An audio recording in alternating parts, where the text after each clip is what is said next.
I had a wide-ranging conversation for a podcast that is going to be posted soon, but I don't want to. I obviously don't want to go over most of what was talked about in that podcast because I don't want to give anything away that's spoil the revelations that are given there.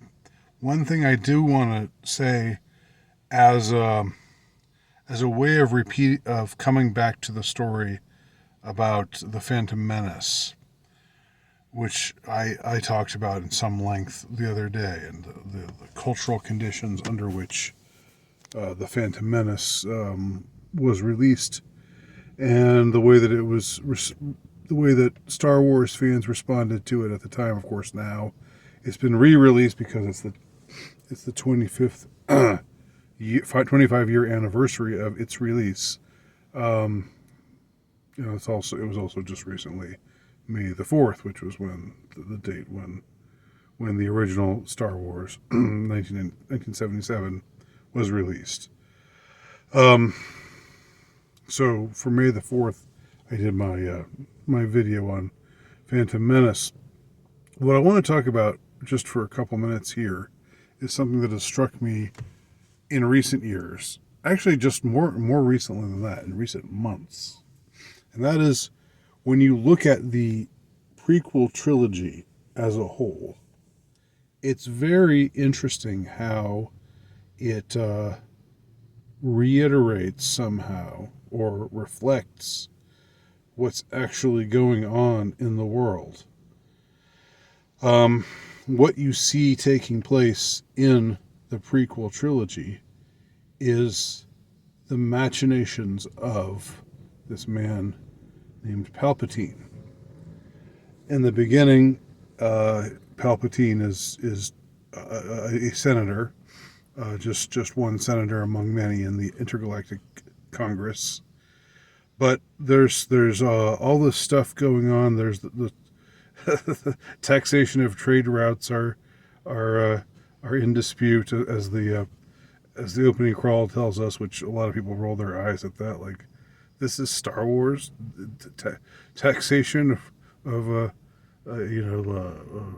for you know trade routes is that's something you're gonna that sounds really kind of dull. But what's happened is this organization called the Trade Federation has started this embargo of this planet named Naboo. I'm gonna gloss over all of the particulars here. And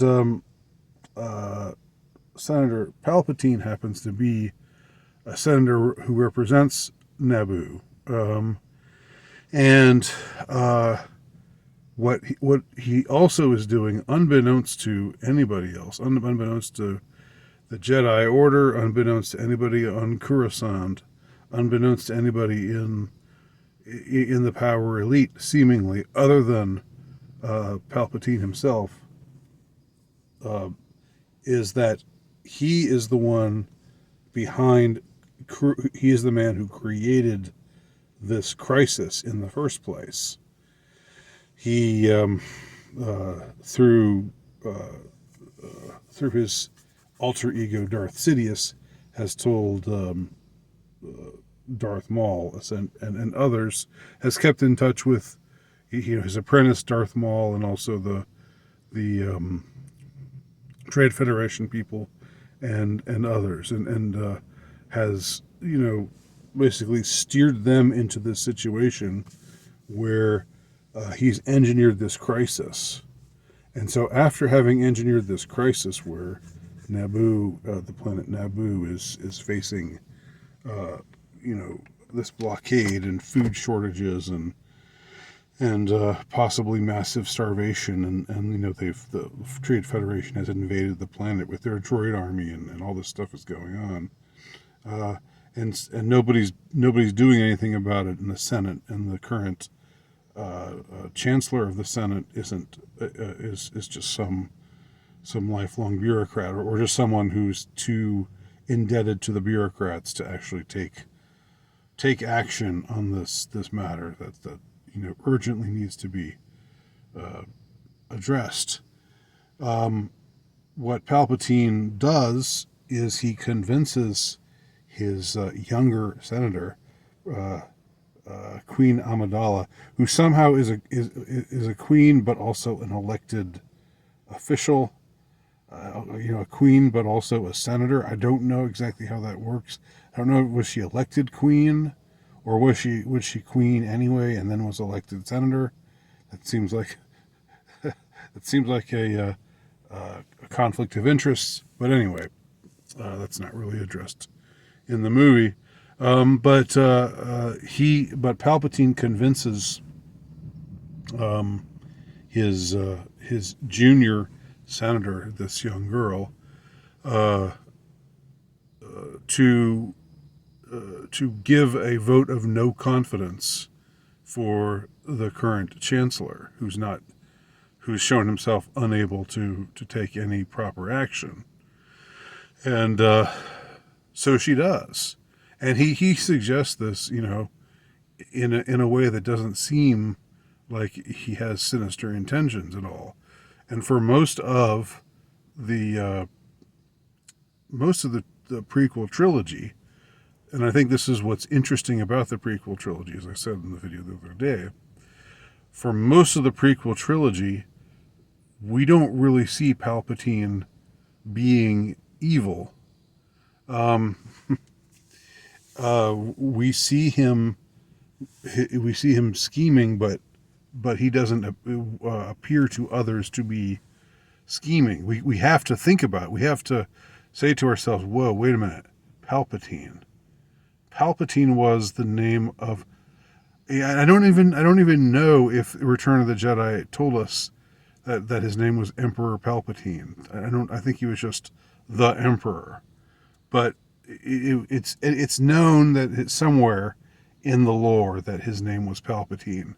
So, and then you notice that it's the same actor who played the Emperor in the original trilogy, except here he looks like a kindly old man. He doesn't have the gnarled face of the Emperor, and he's not talking in that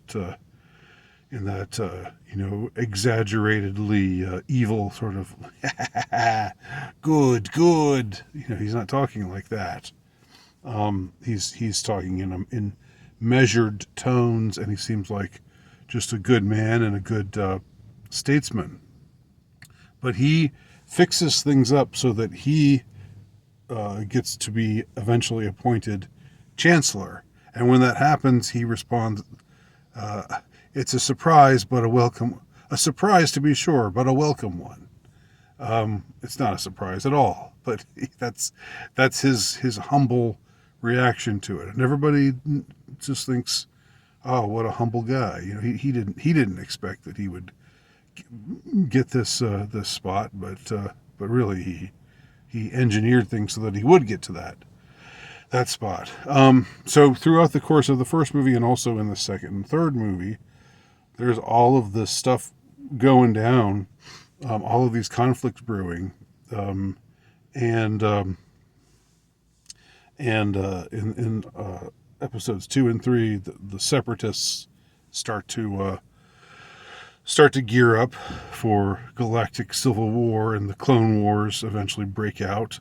And all this while, the chancellor, the equivalent of the prime minister or the president, the head of the Senate, who later says, "I am the Senate," when he morphs into who he truly is, when he shows his true colors. But that's not till later. For most of the time, again, he just seems to be building this.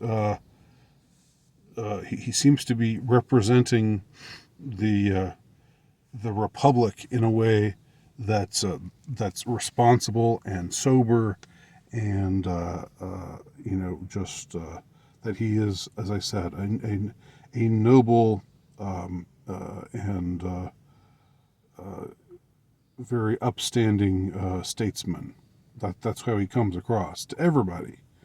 We know better, but that's how he comes across to everybody on the screen. None of them seem to know who he really is. Now, his secret self is that is his identity as a Sith Lord, and when he's a Sith Lord, he's got the cowl over his face, and he's speaking, to various people, saying, "Do this, do that." He's speaking to the Separatists and saying, here's the way to stir things up even further, and he wants the crisis to get worse and worse until he finally gets appointed. He finally gets to be given emergency powers, and he's given emergency powers by Jar Jar Binks.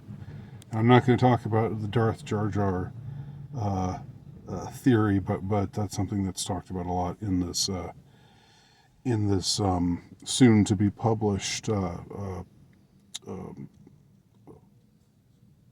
podcast that I was a part of last night.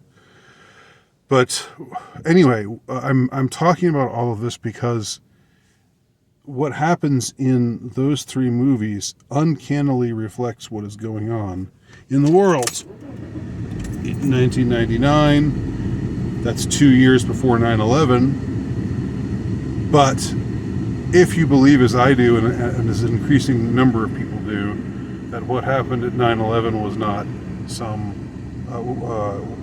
the official story is absolutely ridiculous and riddled full of holes and cannot and absolutely inconsistent in ever so many ways, and that the evidence points to it being what used to be called an inside job,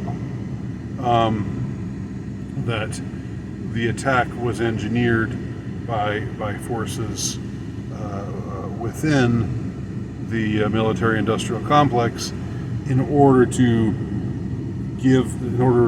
for the executive to gain more power, the executive branch to gain more power, and for these emergency powers to be instituted, which came to be known under the name of the Patriot Act. And then you had war.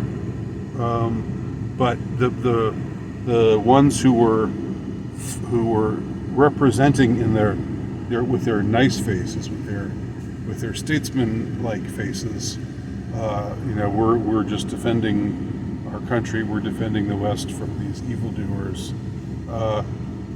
With their Sith faces, they were, in communication with, like Osama bin Laden was a CIA asset, and they were in communication with Osama bin Laden and with Al Qaeda. Al Qaeda was again a Western asset, so everything that went on, what became known as the War on Terror, which became the disastrous war in Iraq, which had broken out by the time the third of the prequel movies, Attack of the Clones. The Revenge of the Sith took place.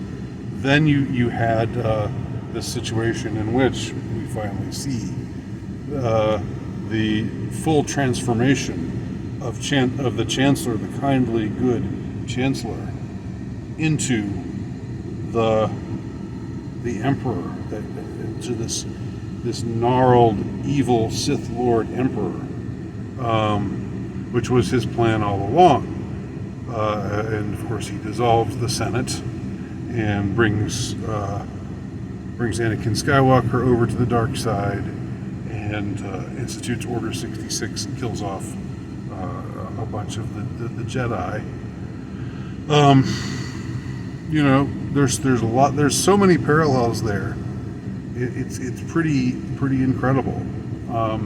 And you could say this is just Lucas commenting on what's going on in the world and just responding to it and making it happen in his own universe. Except that all of this starts, the momentum for all of this starts in 1999. The Phantom Menace is released in 1999, 2 years prior to 9/11.